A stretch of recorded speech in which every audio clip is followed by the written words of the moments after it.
Hey, welcome everyone. This is a self-elected Ape of the Year once again, and this time I'm going to make a quick review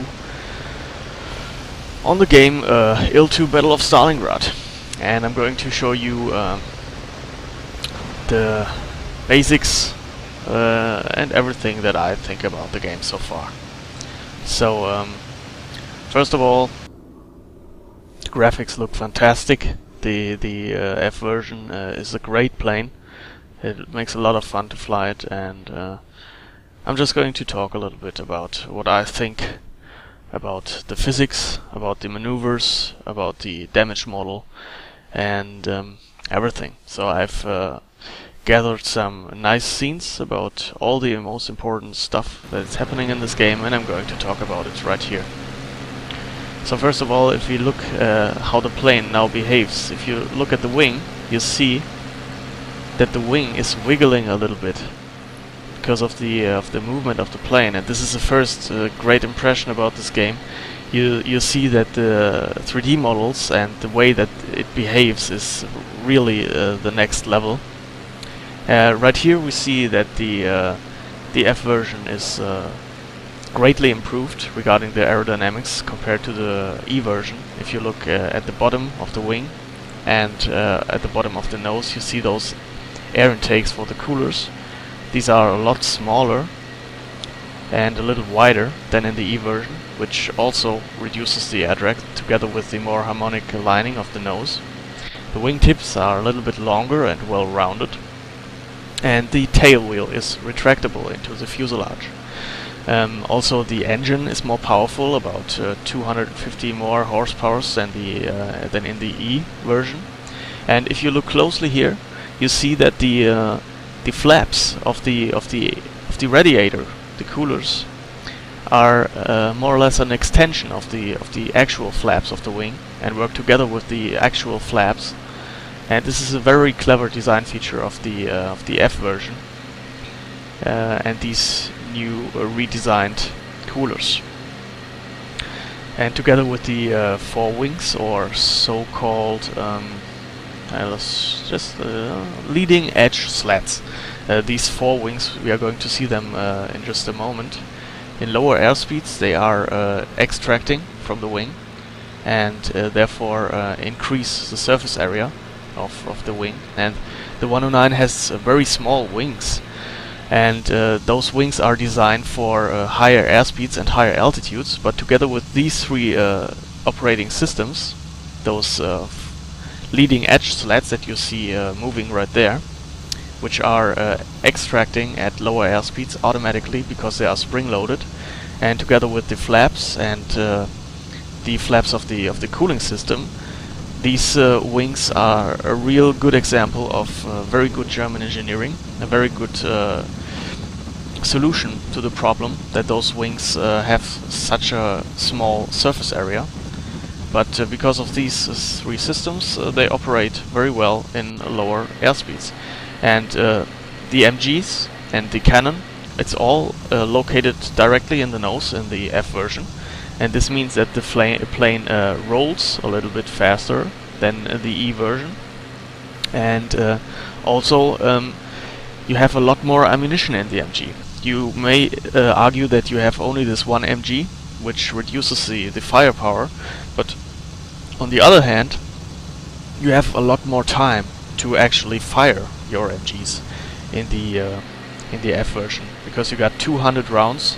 Because of course, because of having one cannon instead of two in each wing, you save a lot of weight, and this saved weight you can input into the additional ammunition, and therefore you have a higher amount of accuracy, together with this factor that you have a longer time to squeeze the trigger before your ammunition is going to run out. Right here you see me I was performing the Immelmann and the split S, and these maneuvers feel very, very good. As you also see here, you hear and feel the speed very, very well in this simulation, and the way that you feel your plane shaking you hear those sounds of the wind and the noise around you. It's all making a very immersive, very good feeling for the speed, and I would say that this feeling of speed is the best that I had in any flight simulator so far. And you have, of course, you have to regard that the simulation is only 35% developed, so there are going to be a lot more additional objects and clouds and details, and those are going to increase the feeling for speed in addition in the future. Right here I'm flying very low over those trees and everything, and for everybody who thinks, well, didn't you collide? Just wait a little bit, I will show you some examples of what happens if you are a little bit unlucky when performing such things. And here, for example, this was very close. I wouldn't really recommend this for a real pilot in a real actual plane to do. Also, here you see the blackout effect and the sound that the pilot makes. Here once again I'm getting very fast, and you will see how the blackout is done in this game. I think it's one of the best blackouts in any game that I've ever seen also. And here I'm testing the air brake. So I'm using my rudder and my roll in order to brake the plane, and you see right here that when the throttle is completely up, I reduce my speed very slowly, but I reduce my speed, so the air brake is working. I wasn't sure about this in my first video in the LUC. I said that the air brake wasn't working, but it's just not working as it is working as in Cliffs of Dover, and I think that this might be even more accurate in this simulation, because if you don't reduce the throttle in addition to the air brake, you're not braking as fast. Maybe this might be even more accurate than in Cliffs of Dover. Right here I was testing the stall behavior. Stall feels completely different to Cliffs of Dover, but nevertheless I have talked to some actual pilots and other people, and they say that it's closer to the real thing in this game than in Cliffs of Dover. So my opinion about the flight physics is that it definitely feels a lot more alive than in any other flight simulation that I've played so far. And according to the statements of some other people, which are indeed real pilots, so they should know a little bit about it, this game is even more accurate than Cliffs of Dover. And I would say, from what I've played and feel about this game, is that it's a hybrid of the old IL-2, Rise of Flight, Cliffs of Dover, and DCS. So it takes a little bit of everything and makes it extremely well-rounded, and it feels extremely alive. Right here you see me pulling out of the stall a little bit too late, and there we see the first little hint on the damage model. This is the next thing that we are going to see.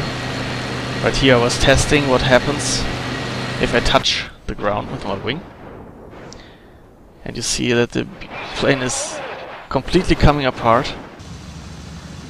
Right here you see what happens if you fly too close to a tree, and if you touch the ground. So I think the damage model overall is very impressive too, and it feels very dramatic if you have a crash. And right now we are going to take a look at the first fights that I had with the 109. So first of all, I'm going to encounter a LUC 3, and this LUC 3 is completely, yeah, it's not a real opponent. All I'm doing here is a fake head-on. I've made a tutorial about this once before, so you want to approach the enemy with a lot of airspeed, make an Immelmann, and then get on his tail. And against the Luck 3, I really have to say there isn't very much you can do wrong, because you roll faster, you or necessarily not necessarily roll faster, but you turn better in a shorter amount of time, you climb better, you dive better, you have a better top speed. Everything, you beat the Luck in nearly every aspect. The only thing that the Luck maybe is a little bit better is the roll rate, but I wouldn't not even put my hand into the fire for this. So I'm right here on his tail, I'm taking my time, and immediately bring him completely down. His engine stops and he has to bail. So this was my first encounter with a Luck. I did not even have an energy advantage, and I completely he couldn't do anything. Of course he is just an AI, but we are going to see later what happens if I fly a Luck against an AI, and I'm going to tell you my opinion about the Luck. Right here we have more or less the same situation. I'm pulling up once again, making my fake head-on. Then I'm lining up for the shot. This time I'm doing it a little bit better, so I get my opportunity to shoot a little bit earlier in more of a deflection shot kind of situation. Get very good hits in, and here's what's very interesting. The plane breaks apart a few seconds after I hit it, and this I find very nice and very interesting. So the wing of this enemy plane got some structural damage because of my cannon hits, and it broke apart some time after that, and this is something that I have never experienced in any game, and I'm very impressed with this damage model. Right here some strategical input, some kind of tutorial stuff, always using the typical way of fighting with the 109. I'm bouncing him again and again, the old in and out tactic, so I'm falling down on him, giving him a few shots, and to go up again. Here I make some kind of rope-a-dope because I was too fast. I overshot, so I went up vertically. He could not follow, and I fall down on him again. So this is the typical way that you want to fight in the 109, as always. But against a Luck, you do not even need to do this, because the plane is so bad, he can't do anything against you, no matter what he does. But of course, this is a typical way that you want to fight in the 109. Now I have to think, yeah, here I was flying along, and I knew that he had spawned somewhere, so I looked on my tail, and there he is. So I'm pulling up vertically. I know that he cannot climb, he cannot pull up his nose and keep his energy as I can, so I'm performing some kind of hammerhead maneuver on my follower, and there's not much that he can do against this.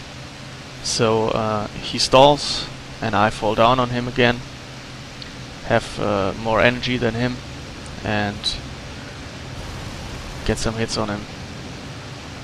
Another strategy that is working if you have a Luck on your tail is doing a charade, like I do it right here. So I'm performing this corkscrew movement, at first changing my direction, pulling up, and then begin turning while climbing. This is very similar to the hammerhead that I did first, and the reasoning why it's working against the Luck. And yeah, the hammerhead and this charade and corkscrew movement is very well against the Luck on your tail to get the upper hand again.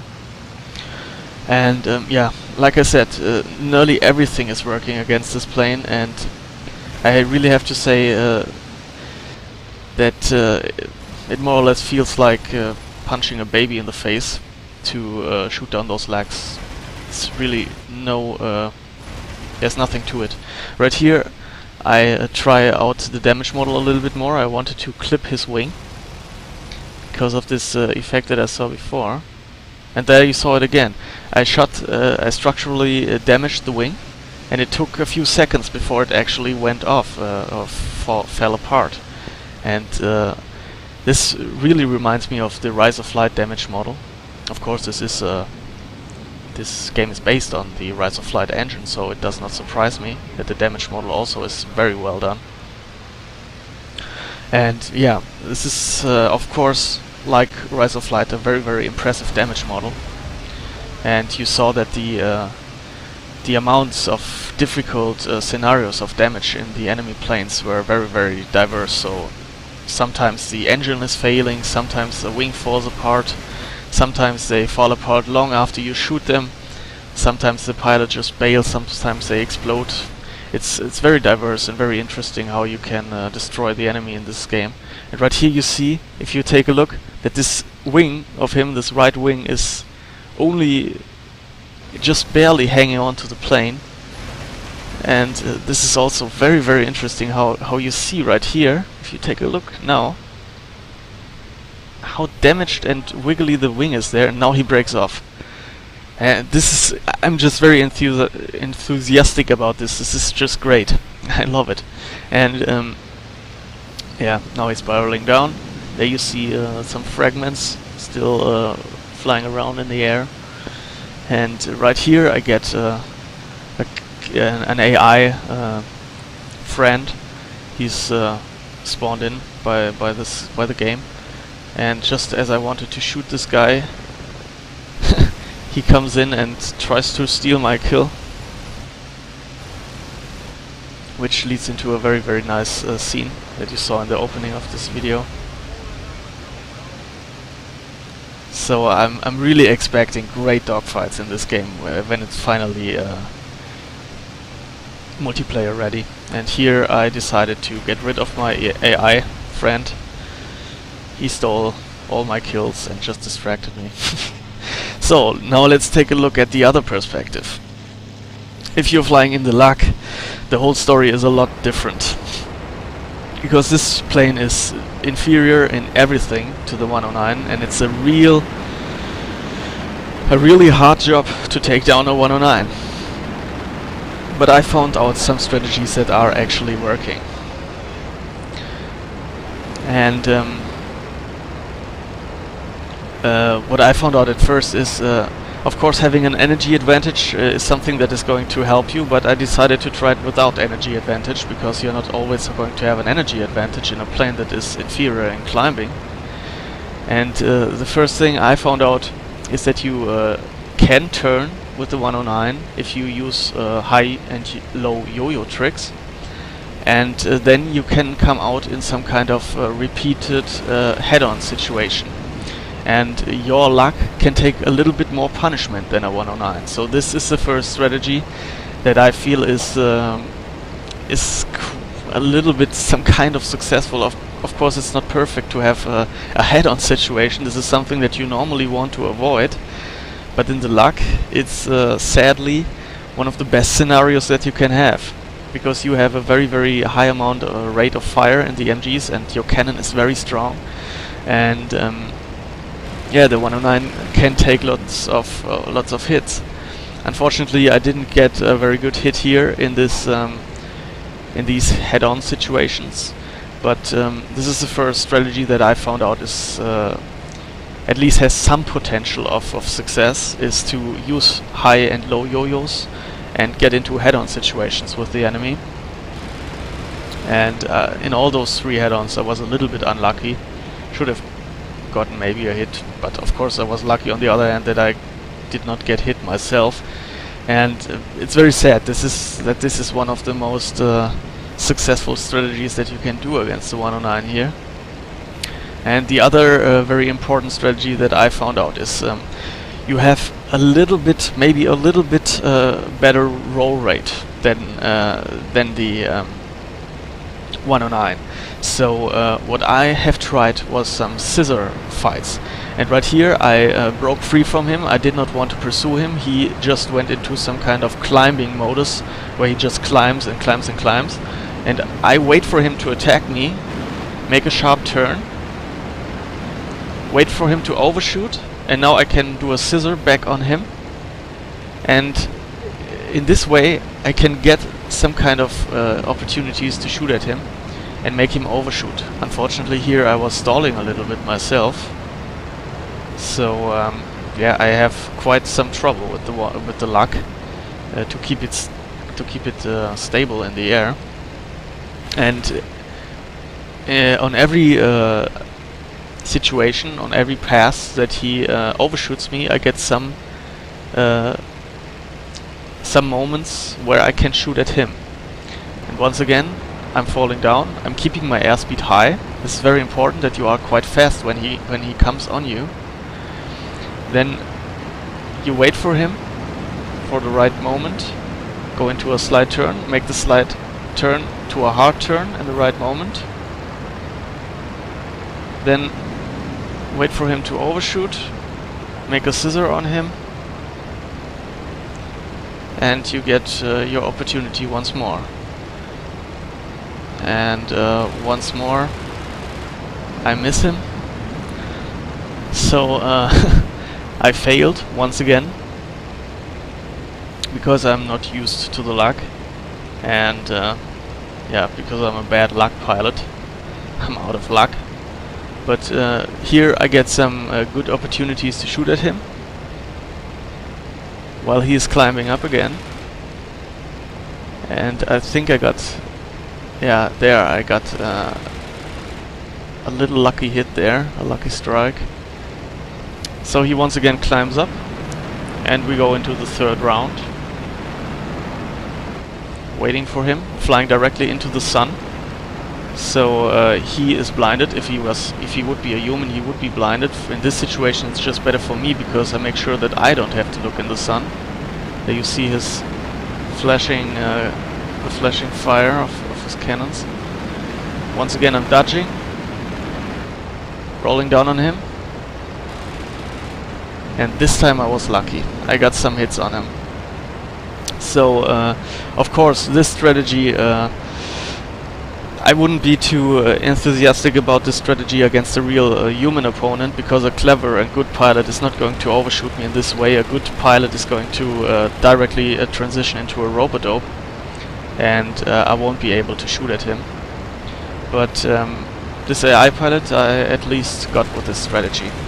So maybe this will help you a little bit if you want to get your kill in the Lag 3. And I really have to say that the developers, yeah, on the one side I'm positively surprised that these Russian developers are keeping it real and stay to the historical setting. And the Lag 3 was a very bad plane, so it's quite impressive that those guys are really keeping to the real thing and don't overpower the plane a little bit more in order to make it more competitive. But on the other side, it's of course very sad for the plane and for the multiplayer scenario. And I really hope, but I'm quite optimistic, because the Yak and the LR5 are good planes compared to the Lag 3. But this is the one thing that I'm a little bit worried about. I hope that this game is going to be a good competitive game in the multiplayer way, and the online gaming when it comes out, and it's going to be very interesting because of that. Would be very sad if the German planes are just too overpowered and the Russians don't stand a chance. But I think that the LR5 at least is going to be a very good opponent, and the Yak also is a lot better than the Lag. And it's historically correct. The Lag 3 was a complete failure. It's just far too heavy for the power that it has. This is the reason why it stalls so easily and you cannot really climb, and you are, yeah, the plane is just feeling very, very strange and very twitchy. But yeah, this was my first impression about everything. The graphics look great, the game overall is great, the contact visibility is strange. The contacts are only shown if they are closer than 3 kilometers distance. This has to change, because otherwise this game is only going to be playable with indicators, which completely destroys the immersion. So, but I'm pretty sure that they are going to work on the contact visibility in this game. So the enemy is going to be indicated by a dot in higher distances too, like it is, for example, in Cliffs of Dover. Yeah, but overall my impressions are really, really satisfied. I really like the game, and I think this is it might be the next big flight simulator that revives the whole community, because it feels extremely good, extremely nice, and it seems like the developers are going to keep it real and make a very accurate simulation with this one. And of course, this whole Russian theater was a good way for them to start the whole thing, and I think if this keeps on rolling, we are going to get good additions in the future.